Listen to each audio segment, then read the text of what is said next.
On the last day of this year, a new economic giant will be born. The Asean Economic Community, a bloc of 10 nations representing more than 600 million people, some of the richest but also poorest countries in the world. How will that actually work?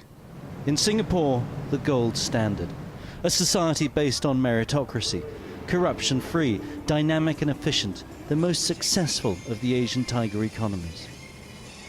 With a population of just over 5 million, the people here have an average annual income of more than $61,000 a year, and they estimate by 2030 this will be the richest country in the world. And that's very different to here, the Democratic People's Republic of Laos, where annual incomes are just $1,600 a year, and a third of the population survives on little more than $1 a day. Balancing these two extremes seems almost impossible. The first thing to do, according to Professor Simon Tay, one of the Singaporean representatives at ASEAN, is to avoid the obvious comparison with the European Union. Our formula is different. We're not trying to really be a union, at the most a community. And for a region sandwiched between two giants, a rising China and a rising India, unity is the only way forward. Learning to work together is perhaps the best way in a tense Asia, in an underdeveloped Asia, to make us collectively matter more than if we were apart. So the old saying, I think, still goes. If we don't hang together, we'll hang separately. The devil, however, will be in the detail. This agro-business in Laos is trying a bold new venture that it hopes to take to new markets in ASEAN. Juice from sweet corn. The raw product is in plentiful supply. Agriculture still dominates here. But the processing and technology are all new. AEC standards will require hygiene and sanitation rules to be met, bottles pasteurized and packaging standardized. We will enter the AEC in 2015, which will offer great benefit for this project, with better logistic transportation, service, import-export business, etc. But with the AEC, we have problems too. We have to come up with many new ideas to compete with goods in other ASEAN countries.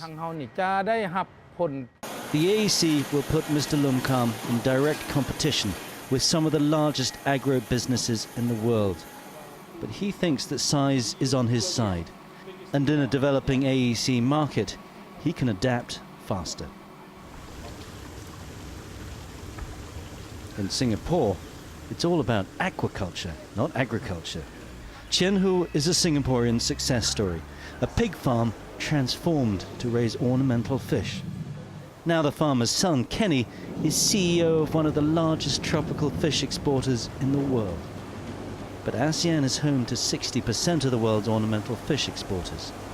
Will Kenny go from being a big fish in a small pond to swimming in shark-infested waters? You know, Singapore businessmen and Singapore people, we live with competition. Precisely because of competition, Singapore is so successful. We have no natural resources, we have nothing, but we are able to become biggest exporters of ornamental fish purely because we know that the competition is coming from Thailand, from Indonesia, from Malaysia, and they have the resources. Competition is one thing, but many companies still don't know the rules of the game.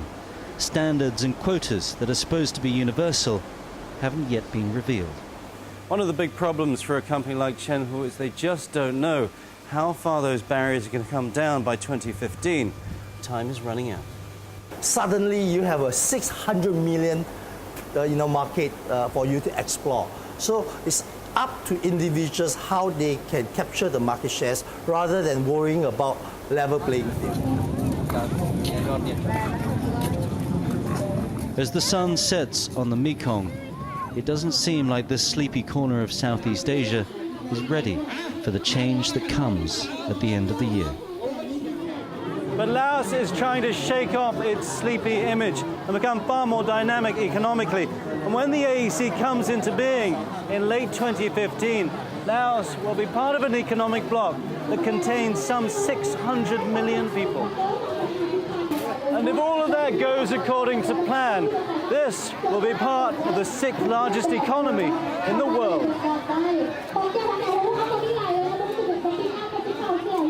And there are concerns that the unique cultural tapestry of this region could be sacrificed for economic growth.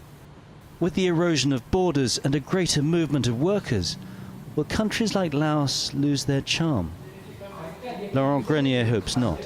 He owns a boutique travel agency providing individually tailored tours of Laos to tourists from Europe.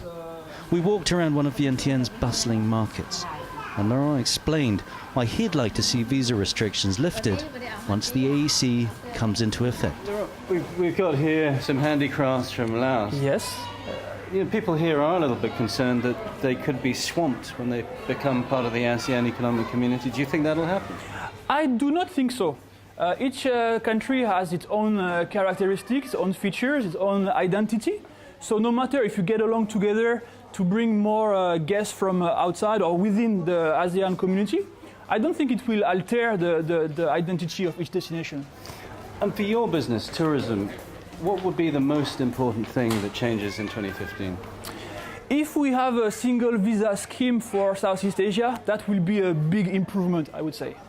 I mean, at the moment, they haven't really given too many details about that. They've said that 2015 is the starting point. Would you like to see that a priority? Absolutely, yes. I think if we refer to what I know from Europe with the Schengen visa scheme, if something happens along these lines, I would think it would be beneficial for all destinations.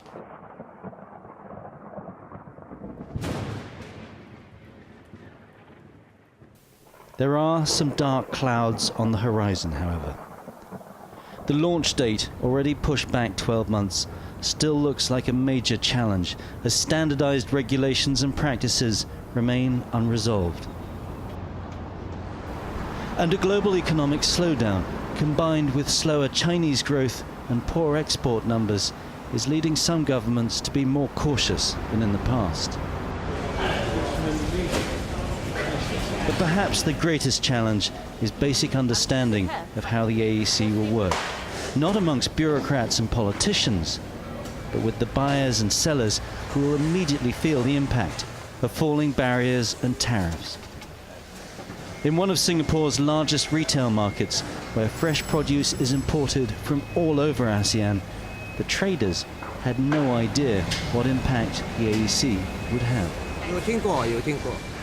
啊？你有听过亚细安的？你听过啊？有听过而已，因为我每次都看报纸嘛，啊哈。你懂了解这个东西是什么？我没有什么了解。亚细安，对，有可能我老板懂了，有可能我们没有不懂这些了。知道老板做工不会。哦 ，OK。没有。然后如果。 At this stage, there is still time to turn things around, and even if the timetable slips, ASEAN seems to be heading in the right direction. We are on track. We haven't been derailed. But the train, like a lot of trains in Asia, is going more slowly than we had anticipated. And there will be bumps on the road. Hopefully we'll manage them. But I actually am one of those people who says, better to go slowly with all 10 countries on board, rather than to go too fast and have a derailment. ASEAN is a region of vivid contrasts. From the quiet solitude of a spiritual retreat on the banks of the Mekong in Laos, to the bustle and commerce of the region's commercial and financial hub in Singapore. It should come as no surprise that the ASEAN Economic Community will have a prolonged and complicated union. The real test will be whether all 10 nations can work together in the longer term. For Assignment Asia, I'm Tony Cheng.